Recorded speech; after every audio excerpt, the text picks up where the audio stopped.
So I was just out on a walk right now and check out these homes next to this path that I'm on. I was looking these homes up on Zillow, and you're looking at somewhere in the neighborhood of 615, 625, 650 in some cases for these really tiny houses. I mean, they're not very big. You can see the properties they're sitting on are tiny, and yet people want $650,000 for these homes at what, 6.25% interest rates? Like, no wonder nobody can afford anything. Listen to these statistics. These will blow you away. 61% of Americans are dreading the holidays. Why? Because they're worried about that extra spending and that financial burden that so many of us feel this time of year. I've reached the point in my life where I no longer live paycheck to paycheck. I now live paycheck to 4 days before paycheck. Friendly PSA.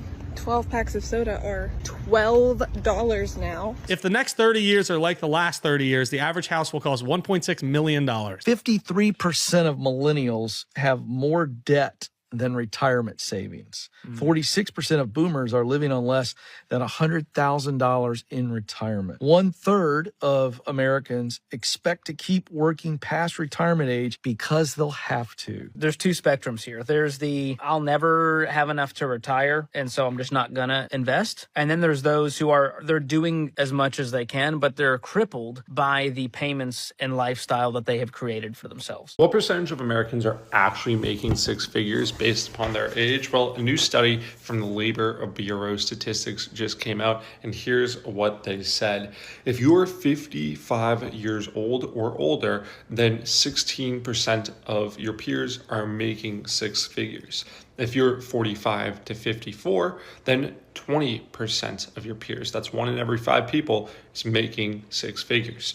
If you're 35 to 44, 25% of Americans your age are making six figures or above. Between the ages of 25 and 34, 18% of Americans are making above six figures.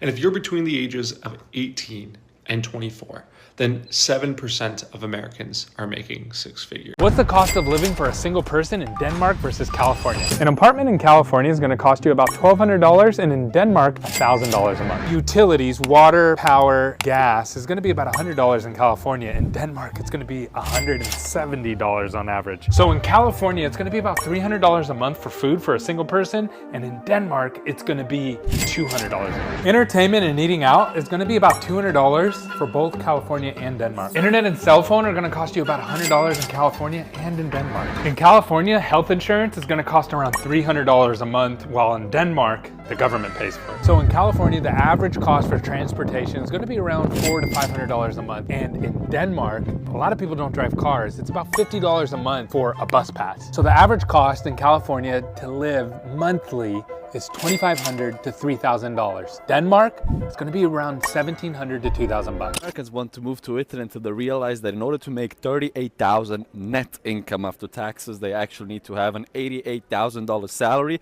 That's how high taxes are in Italy. The other day I made a viral video that said that 60% of Italians declare that they have an income while the other side do not, because taxes are so high that people just risk going to jail through tax evasion than pay taxes. That's how bad it is. That is the crazy part. The average Italian is actually a broke person. Our average income is $1,500 a month net income, okay? However, the cost of labor is higher than the cost of labor in America. Average income in America is around $55,000. And of that, you're going to get $45K net. And of that, the company probably will have a cost of your work of $60,000, because the only extra expense they have is probably FICA taxes and maybe health insurance. So it's funny, Americans make way more money and the cost of the labor is very similar to what people actually make. Well, in Italy, we make way less money because the cost of labor is so high. For every $100 of extra salary you're giving to your person, it will cost you an extra $500 just in labor costs. Between taxes, contributions, and everything. I don't know what it is about seeing other people's monthly expenses and what they are spending their money on, but for some reason, to me, it is so satisfying to see. We are a family of 4, and these are our monthly expenses every month. In the past, I've been really bad about just flying by the seat of my pants, not really having a budget. I'm still working on our budget right now. So for the time being, I'm just writing our monthly expenses. This is what we're spending And this is everything that is coming out of our checking account every month. In total, we are spending $6,015 every month. Now, this does not include our credit cards. So it does include loans like our mortgage and car loan, things like that.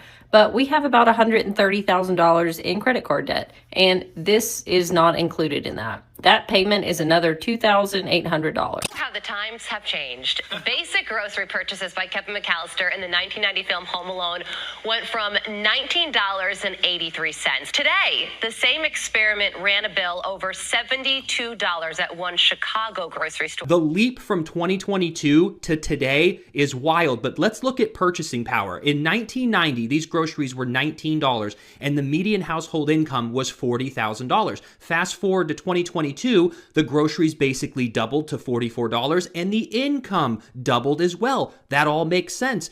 But in the past year, it went from $44 to $72, which is a 1.6 increase, but yet the income stayed exactly the same. If the income would be keeping up, the income should be $129,000 for the median household income. And this isn't even updated for 2025. This is almost 3 years old. And how much worse it's gotten has been documented pretty heavily on this channel since I started making videos. And if nothing changes in the future, everything is going to get so wildly out of reach that it's basically a joke. If the next 30 years are like the last, by 2025, you will see prices like this. Okay. If the next 30 years are like the last 30 years, the average house will cost $1.6 million.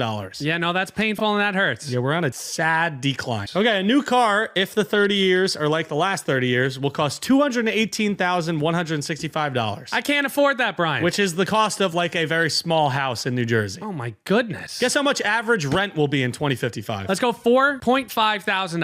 It's going to cost $6,500 per month in 2055. I'm trying to guess with you, you know? How much do you think a cup of coffee will cost in 2055? $28 a cup. No, that's can't be real. It is 100% real. Oh my goodness. How much do you think a gallon of gasoline will cost in 2055? $16 a gallon. Yeah, insane. And then the opposite way, guess how much minimum wage will be in 2055 comparatively to all these prices? Yeah, it's not going to be as high. $35. No, $12.36 per hour. Across the country. How are you going to... Well, I thought I'd start some statistics today. Listen to these statistics. These will blow you away. 61% of Americans are dreading the holidays. Why? Because they're worried about that extra spending and that financial burden that so many of us feel this time of year. Listen to this one. 76% of Americans say they express emotional distress, the so-called money wounds, those things that continually come back every holiday season. Just creates this huge financial pressure. Hey, this is supposed to be the time of joy. But 76% of Americans say they live in emotional distress, especially this time of year. The median age of a first-time home buyer is now 40 years old, according to Axios. Back in 1991, the first-time home buyer's median age was 28 years old. More people are choosing to rent instead of buy because housing affordability has gone a little bit out of control in the past decade or so. According to Redfin, the typical home buyer needs to earn $112,000 per year to afford the median-priced home, which is roughly $25,000 more than what the typical household actually makes. Here are the top 10 most expensive metro areas ranked by income needed to afford the median priced home. I was actually a little bit surprised by this because San Jose, California being more expensive than New York boggles my mind, but this can be explained by the fact that a median priced home in San Jose is around $1.68 million versus in New York, it's $810,000. Gen Z can't afford to move out of their parents' house, and an economist says that that's bad news for everybody. According to economist Rohan Shah, rent has gone up 4% a year, while salaries have only grown 0.6%. But here's the thing, when millions of adults can't afford to move out,